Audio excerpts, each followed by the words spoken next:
What's up, Rovers? It's been a great first year, and, well, Wuwa's anniversary has arrived, and with it comes our favorite Montelli associate, Zani herself. Probably the highest anticipated resonator from the OG5 when Renacita was first revealed. Does she do the Montelli name justice? Today's guide has taken over 50 hours to make. If you found this video helpful, feel free to leave a like or subscribe. As a reminder, full team breakdowns have been moved to a separate video follow-up. This guide will still mention her best teammates and how the teams play, but nuances on gearing and rotations will be saved for the next video. Please note that Zani requires Spectral Frazzle to work, and thus all teams must include either Spectral Rover, Phoebe, or Chacona, unless your Zani is S6, which lets her play without Frazzle support or instead extend her DPS uptime with. We will cover Zani's team role and main mechanics first, then the typical deeper dive. Forte priorities come after, and then echo stuff. Main stats, substats, the works. Then we have weapon comparisons, endgame stat goals, and her sequences breakdown. We'll end with her rotations and a short summary of her team setups. Let's dive right in.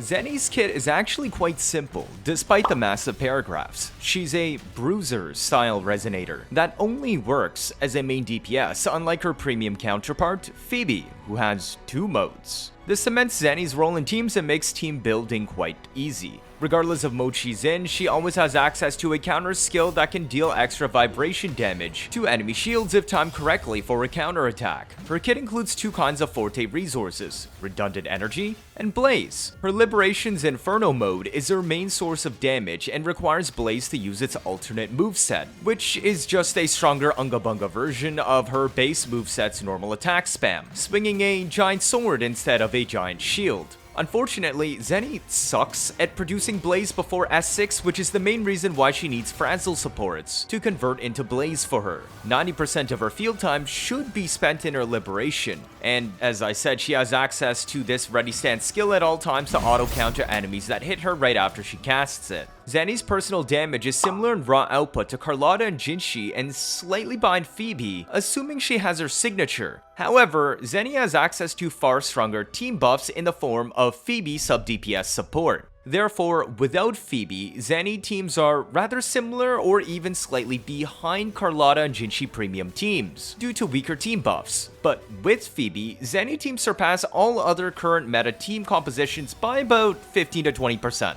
Yes guys, I'll get into how to make Spectral Rover produce enough blaze stacks for Zani later. Otherwise, there isn't much else to say about Zani's kit. She isn't noticeably buffing anyone else, except an unexpected interaction with Phoebe's Frazzle scaling, which I'll explain in the Forte circuit section. So how does Zani work? Regardless if you're in or out of Liberation mode, Zani is a basic attack button mash resonator. In proper team rotations, she should not be doing any out of Liberation moves except casting her super fast basic skill plus basic 3 combo, because it early cancels her skill to buff her basic 3 for more Concerto and Forte generation, while also time stopping enemies hit by it. This fills half her normal Forte bar, and the other half can be gotten from her intro. You get 5 Blaze for every Spectral Frazzle inflicted by the team. Zani grants herself 10 Blaze on casting her normal full Forte skill, and an extra 50 Blaze when she casts her Liberation. Remember to cast her normal full Forte skill before she goes into Liberation Inferno mode, because it grants her an important 20% Spectral Frazzle Amplify self buff, which affects all of her Unga Bunga moves. This mode consists of 3 enhanced attacks, Daybreak, Dawning, and Nightfall, considered both heavy and Spectral Frazzle damage.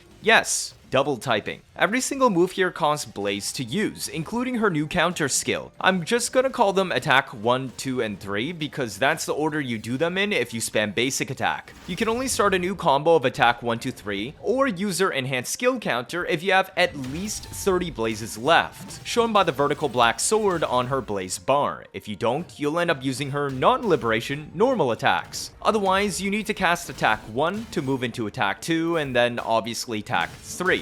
Nightfall, attack 3, buffs itself with the amount of blaze you burn casting it, and is the only move in her kit that does so. In reality, Nightfall doesn't have any higher damage per second than her other 2 moves, meaning blaze is required for Nightfall to do normal damage. Casting it with 0 blaze left actually makes it weaker than her previous moves. There's a variant of attack 2, Dawning, called Light Smash with identical animation and damage that occurs when you counter an enemy with your enhanced skill within 1 second of hold casting it while in Inferno mode. If you hold your enhanced skill counter for over 1 second in Inferno mode, you lose your parry, but it will automatically cast attacks 3 Nightfall. Now there's no reason to do this on purpose because, as I said, Nightfall's damage per second is not any higher than Dawning or Daybreak, even if you cast it with 40 Blaze. AKA, if you're expecting a counter but it doesn't come, then sure, use the Forced Nightfall and hold it down longer. Otherwise, you are wasting DPS holding the counter skill down to force a Nightfall cast for no reason. Her outro deals extra damage based off of Heliacal Ember stacks on the enemy, and because Spectral Frazzle turns into Heliacal Embers automatically on Zani teams, and you need Frazzle for Zani's Liberation to be usable, her outro's extra damage is just the byproduct of doing proper rotations, and you don't have to pay attention to it. Let's look at Forte priorities next. 2/3 of Zani's damage comes from her basic attacks spammed in her Liberation Inferno mode, all of which come from her Forte circuit tree and are considered heavy and Spectral Frazzle damage. This makes her Forte circuit far more important than everything else. Next up is the Liberation tree, which includes the second cast carrying a smaller nuke, roughly 20% of her output.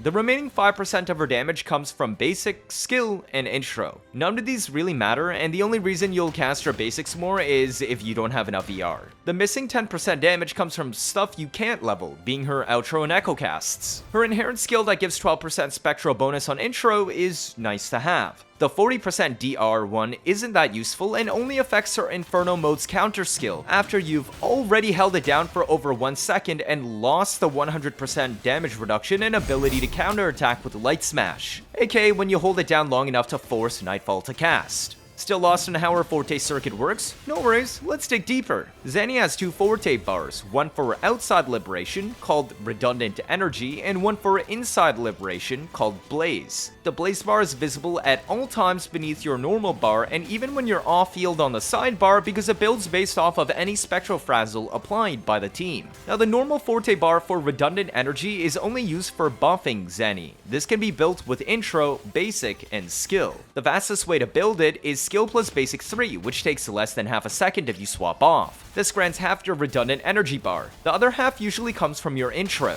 In solo play, there's another move I'll explain in the normal attack section. Fill up this bar before using her ult to cast her full Forte normal skill, Crisis Response Protocol. Tapping this lasts 0.5 seconds while holding it lasts 1 second. If you get hit during these time frames, you counter with Forcible Riposte, whereas failing to get hit will cast Targeted Action. These are the exact same moves with the exact same damage, with the exact same animation, besides a double team fancy hit frame and 100% DR. If you swap off before one of these 2 follow-up moves trigger, it will auto-cancel and Zani will despawn. What's important is casting Targeted Action and Forcible Riposte. It applies 1 stack of Heliacal Embers on the enemy, granting 10 Concerto, 10 Blaze, and makes Zani enter Sunburst mode for 14 seconds, granting herself a plus 20% Spectral Frazzle Amplify. Concerto and Sunburst mode are granted at the very start of these 2 swings. Heliacal Ember to proc Eternal Radiance 5-piece plus 20% crit rate is only applied when the first hit of the swing connects, and the 10 Blaze is only restored after the 3rd hit, the slam,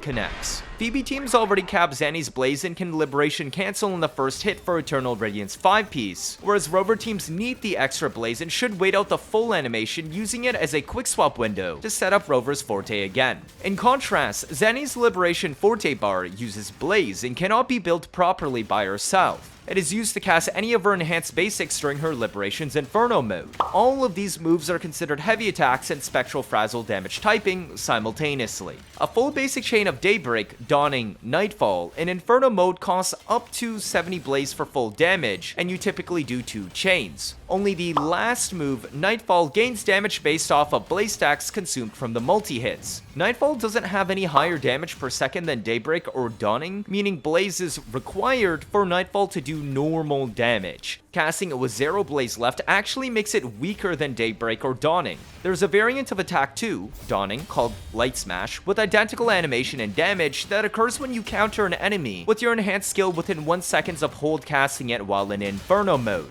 If you hold your enhanced skill counter for over 1 second in Inferno mode, you lose your parry, but it will automatically cast attack 3 Nightfall. When you first enter Inferno mode, your basic attack will automatically put you in ready stance to counterattack if you don't move, jump, dodge, or swap off. More importantly, you cannot start a new enhanced basic chain or cast your enhanced counter skill unless you have at least 30 blazes remaining, marked by the vertical black sword on her blaze bar. Zani can only grant 60 blaze to herself before S6, with 10 coming from her full Forte normal skill and 50 from activating Liberation. This means you want to outsource a minimum of 40 blaze so you can start your second basic chain with a 30 blaze required, or outsource up to 80 blaze if you want your second basic chain to be fully buffed. You get 5 blaze per spectral frazzle inflicted, so full team rotation should aim to apply 16 stacks of frazzle if possible. At S6, Zani grants herself an extra 70 blaze, which means she can do 2 chains even solo, and teams will let her easily do 3 chains. It is possible to do 3 chains before S6, with a Rover, Phoebe, Zani team for the highest overall team DPS, but is extremely sweaty and not recommended, barely being a DPS increase over the premium Shorekeeper, Phoebe, Zani team that is much easier to play. Lastly, Zani's passive converts each Spectral Frazzle stack inflicted by anybody on the team instantly into corresponding Heliacal Ember stacks, lasting 6 seconds each, ticking down 1 at a time. The Embers themselves deal 0 damage and are considered a debuff. It is not possible to have Spectral Frazzle stacks active on an enemy when Zani is on the team, and Heliacal Ember stacks do not count as Spectral Frazzle stacks. This means you cannot deal damage with Phoebe Absolution mode and a Zani Rover team, and this was done as a team balancing thing. But it comes with a few quirks. First, Heliacal Embers also count for activating Eternal Radiance set effects, like needing to apply Frazzle to grant plus 20% crit rate, or hitting an enemy with 10 stacks Frazzle to get plus 15% spectral bonus on the 5-piece set, allowing Zani to still proc its full effects for herself. She can apply an Ember with her normal full Forte skill, and both Phoebe or Spectral Rover can easily get the enemy to 10 plus Ember stacks. Second, this passive instantly detonates any Spectral Frazzle applied for its full tick damage before applying equal amounts of Heliacal Ember stacks. In a normal team, Phoebe easily caps a 10 Frazzle limit and cannot fully tick down within a single team rotation. In a Zani team, all Frazzle gets converted to Heliacal Ember, which has a 60 cap instead of 10, meaning she can actually apply 19 Heliacal Ember, which buffs Zani's outro mini nuke. Instantly detonating all Frazzle stacks also means Phoebe gets to receive all the damage of her Frazzle instantly, which is normally not possible since it ticks down too slowly. Therefore, while the Heliacal Ember mechanic prevents you from playing Absolution Phoebe together with Zani DPS in a Rover team, it inadvertently still manages to buff the damage of Confession Phoebe by increasing her Frazzle DPS when it gets converted into Heliacal Ember. This represents a 6% personal damage increase on an S0 Phoebe, or about a 2% overall team damage increase in a fully buffed Zani Phoebe team. If Phoebe is S2, this has a much bigger impact, resulting in a roughly 4% team damage increase just from her own Heliacal Ember passive conversion, plus applying even more Frazzle stacks due to her S1, and an even stronger Frazzle Amplify outro. This, as I said, ignores how much Phoebe S2 buffs Zani instead, which that is about a 24% personal damage increase for Zani, corresponding to an extra 15 to 20% team damage increase. While all of this information also buffs Spectral Rover, they apply less Frazzle stacks than Phoebe and do not normally overcap the Frazzle limit, meaning they benefit a lot less from the Heliacal Ember conversion. Zani's Liberation tree only includes the mechanics of entering and exiting her Liberation, as well as buffs granted by entering Inferno mode. Please refer to the Forte Circuit Blaze section above for an explanation of her changed moveset in this mode. The first Liberation cast is called Rekindle and deals somewhat low damage. Its main purpose is entering Inferno mode for 20 seconds, granting you access to a new moveset, while increasing your blaze limit from 100 to 150 and restoring an additional 50 blaze. It also grants a 25% final multiplier to all basic attack actions during Inferno mode, which includes her entire Forte Circuit's heavy slash moveset. After 8 seconds pass, or your blaze drops below 30, your second Liberation, the Last Stand, becomes available.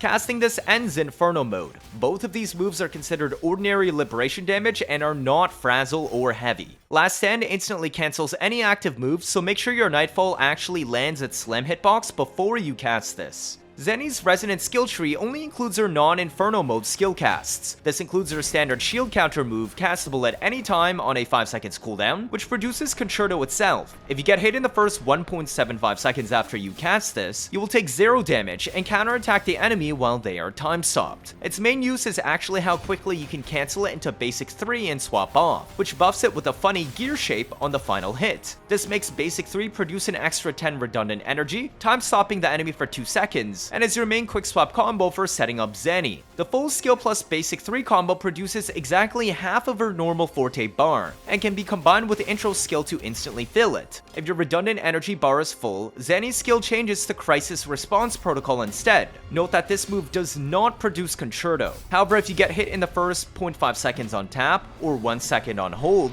you will counter with Forcible Riposte, whereas failing to get hit will cast Targeted Action. These are the exact same moves with the exact same damage, with the exact same animation, besides a double team fancy hit frame. If you swap off before one of these 2 follow-up moves trigger, it will auto-cancel and Zani will despawn. What's important is casting Targeted Action or Forcible Riposte to apply 1 stack of Heliacal Embers on the enemy and grant 10 Concerto, 10 Blaze, and make Zani enter Sunburst mode for 14 seconds, granting herself a plus 20% Spectral Frazzle Amplify. The Concerto and Sunburst mode are granted at the start of the follow-up swing. The Heliacal Ember to proc Eternal Radiance 5-piece plus 20% crit rate is applied only when the first hit of the swing connects, and the 10 Blaze is only restored after the third hit, Slam, connects. Phoebe teams already cap Zani's Blaze and can Liberation cancel on the first hit for Eternal Radiance 5-piece, whereas Rover teams need the extra Blaze and should wait out the full animation, using it as a quick swap window to set up Rover's Forte again.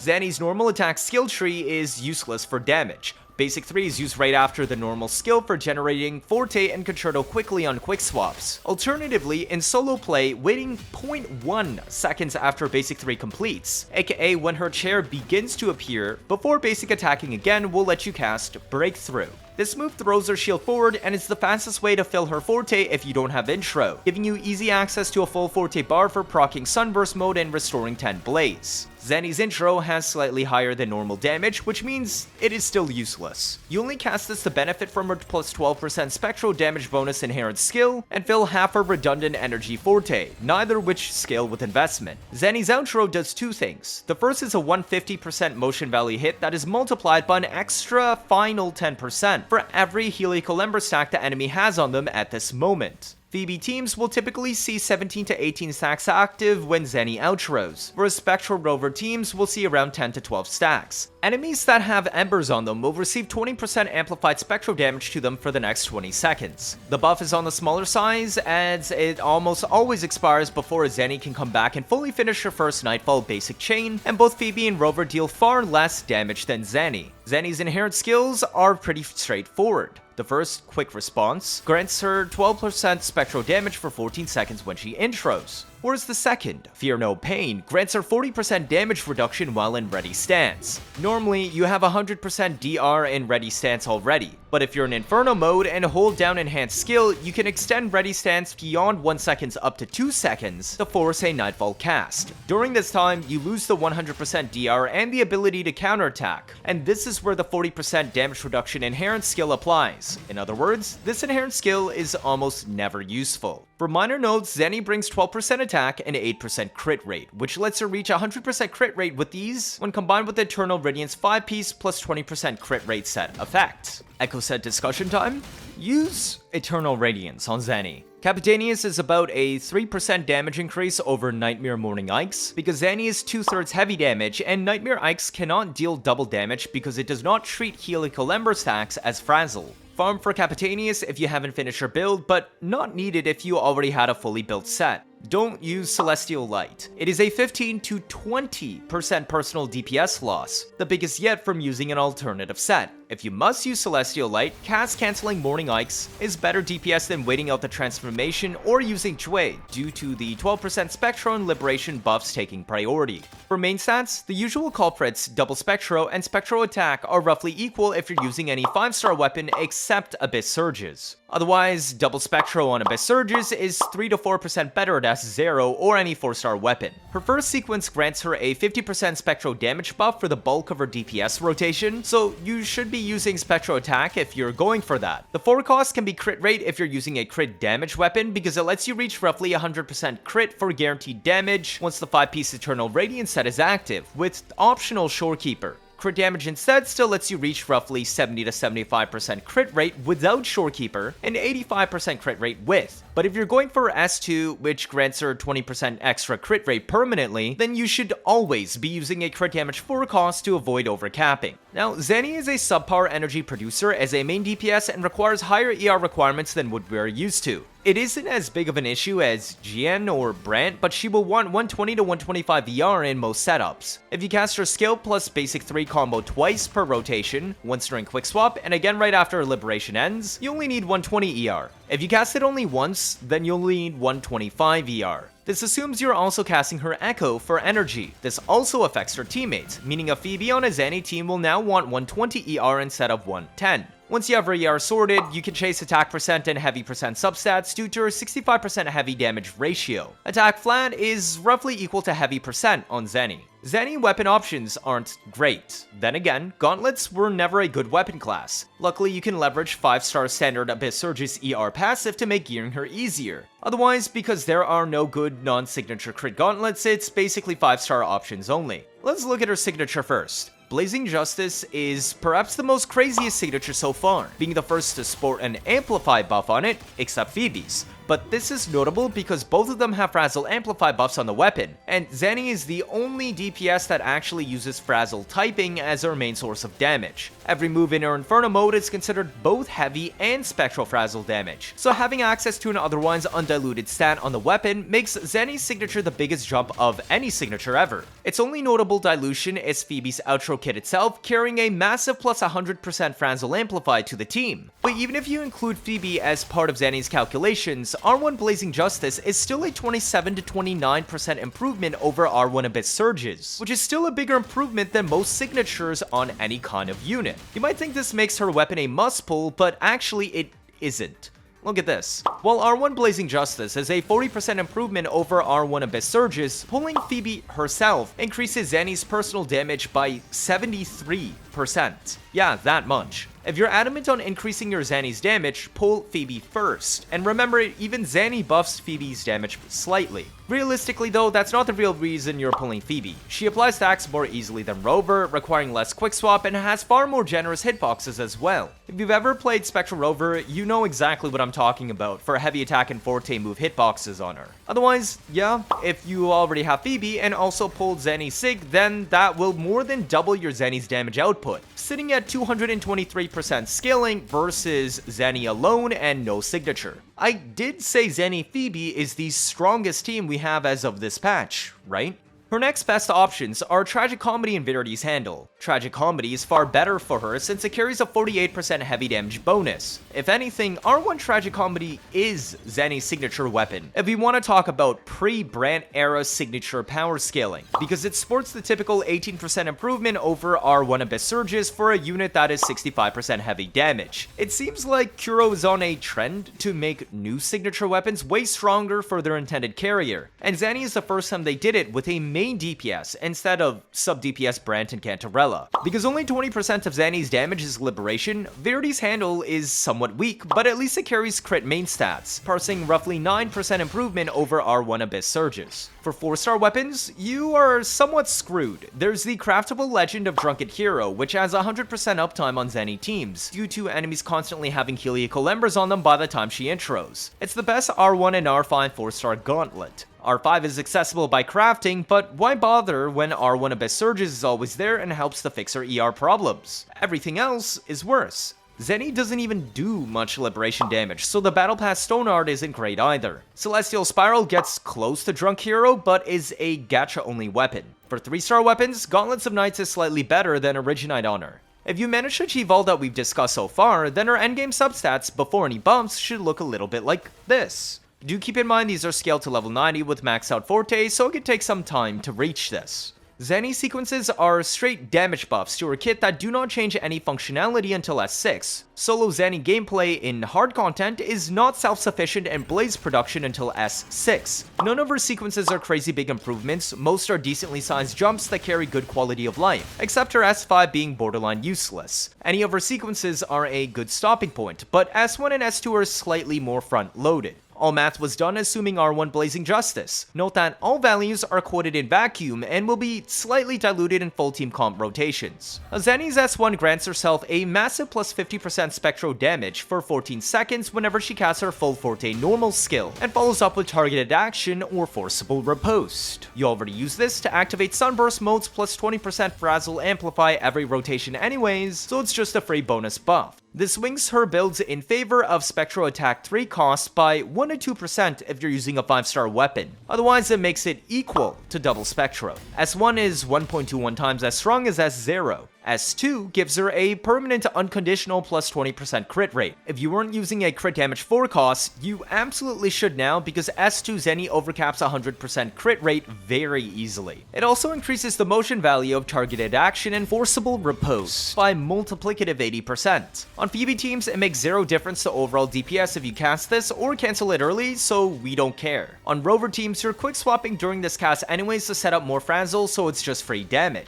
S2 is 1.42 times as strong as S0 and a 17% improvement over S1. S3 makes your second liberation, the last stand, hit roughly twice as hard if you burn an entire blaze bar of 150. Now this scales linearly, so if you only burn half a blaze bar, then last stand will deal 1.5 times damage. In practice, expect Rover teams to burn about 3/4 of a full bar, making this move deal 1.75 times damage, whereas Phoebe teams will cap the buff out and make it deal double damage. Assuming all 150 blazes burned, S3 is 1.61 times as strong as S0 and a 13% increase over S2. S4 is just a team-wide plus 20% attack buff for 30 seconds whenever Zani casts her intro. This is more valuable if you're playing the super sweaty triple spectral team, Rover, Phoebe, Zani. S4 is 1.75 times as strong as S0 and a 9% increase over S3. S5 roughly doubles the damage of your shitty first liberation, and this is a throwaway stepping stone. It's a 1.81 times as strong as S0 and less than a 4% increase over S4.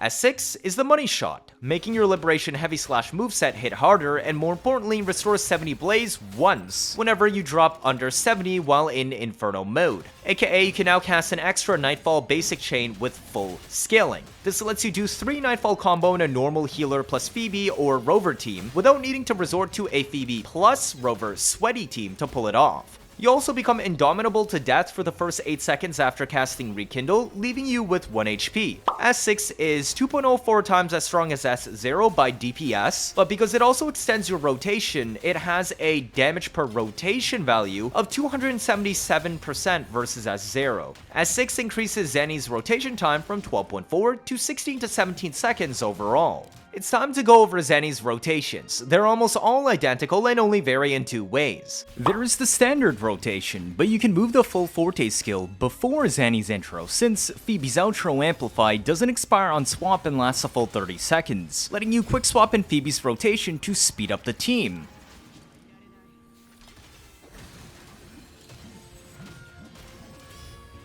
Then there is the 3 times Nightfall rotation, which is literally the normal rotation, but with 1 extra basic chain. The 3 times Nightfall rotation is only performable either at S6 or with a triple spectral team including both Rover and Phoebe. The non-S6 version of this rotation is extremely sweaty because it requires constant quick swap to fit all 3 characters together in 30 seconds or less. Let's look at the normal standard rotation first. It is strongly recommended to fit Zani's skill plus basic 3 shield bash as quick swap before her intro, because it is not a source of damage we rely on and don't care about buffing it. It can also be swap cancelled immediately once basic 3 begins, which is very fast and lets us take advantage of time stop on the enemy to continue setting up the team. This also gives us more time to use her intro plus 12% spectral damage bump, which only lasts 14 seconds and may be needed in full if the enemy runs around too much during her liberation. Otherwise, once you intro Zani, cast her full Forte skill, Crisis Response Protocol. If you're going Liberation, cancel this move. Do not do it until the first swing hits to apply 1 Heliacal Ember and proc Eternal Radiance 5-piece plus 20% crit rate effect. Rover teams should wait until the third swing so Zani gets the extra 10 Blaze, and can quick swap during this time to build more Rover Forte and apply Franzel with skill again.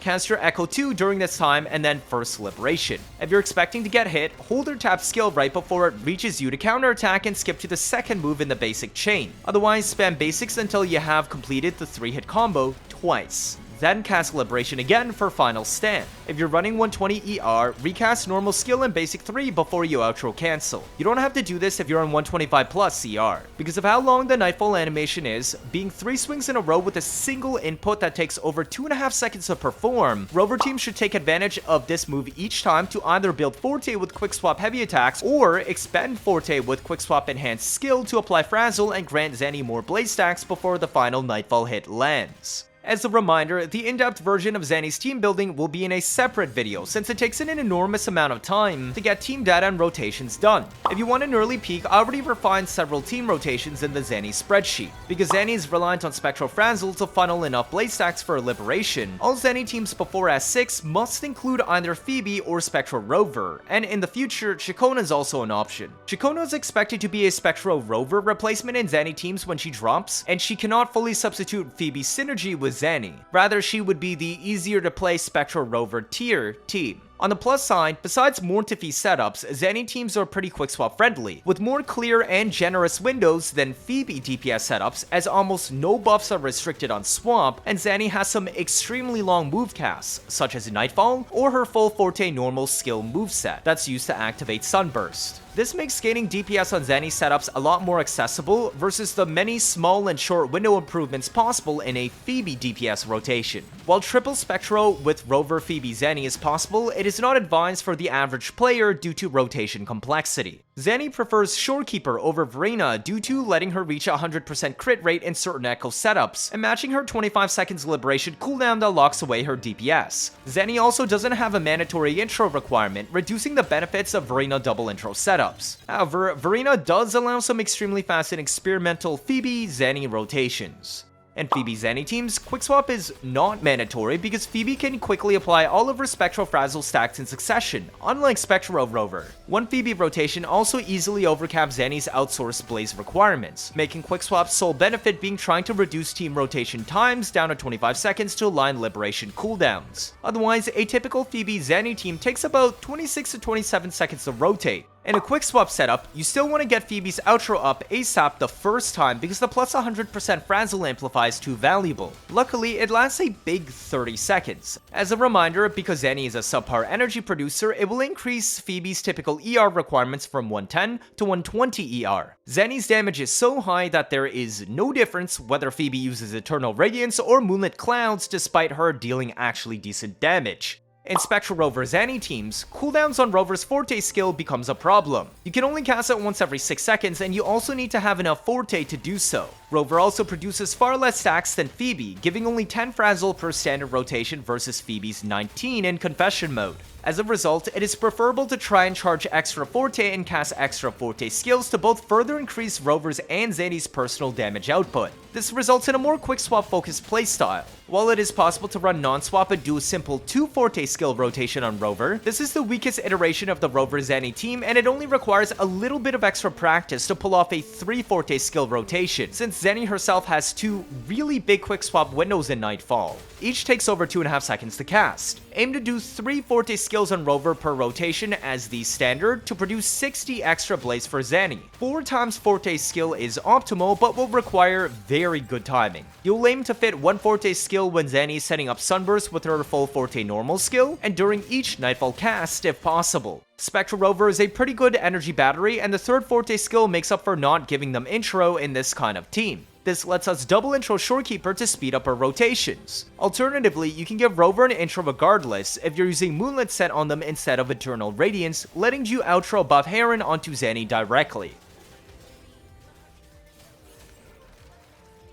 Spectral Rover will only need 110 ER in this kind of team, due to casting 3 Forte skills despite Zani being a subpar energy producer. Now, Mortefi Zani teams work by carrying a Static Mist and Moonlit Cloud's Heron setup to pass buffs on to Zani, alongside his massive 38% heavy damage Amplify outro, which affects her entire Inferno mode moveset. This is the most free-to-play version of Zani teams and should only be played if you don't have a good enough Spectre Rover built for a Healer plus Rover plus Zani setup. Because Mortefi's outro Amplify expires on Swamp, this team is played as non-swap Zani. However, each setup rotation before Zani is quick swap to minimize Mortefi's longer field time and take maximum advantage of his short 5 seconds buff to build his Forte bar faster. Rover's Liberation becomes a tool to reset swap cooldowns and allow better Mortefi quick swaps to ensure this team rotates in 25 seconds or less. Rover should be carrying Healer set in this team at 110 ER because it is assumed that they aren't invested enough to run the previous 2 setups. Mortefi himself should be on Moonlit Clowns with 140 ER and Static Mist if available, and that's it for the overview of Zani's main teams. Thank you so much for watching through this entire video. I hope this Zani guide has been helpful for deciding whether to pull on her banner. All my testing can be found in the description and pinned comment. Do feel free to make a copy if you want to change values and test stuff. Cheers! If this is your first time watching, feel free to leave a like or better yet subscribe. Let me know your thoughts down in the comments. Stick around if you want to see interesting videos. You don't want to miss out on any of that, do you? That'll be it for this one. Thank you all for watching and I'll see you all next time.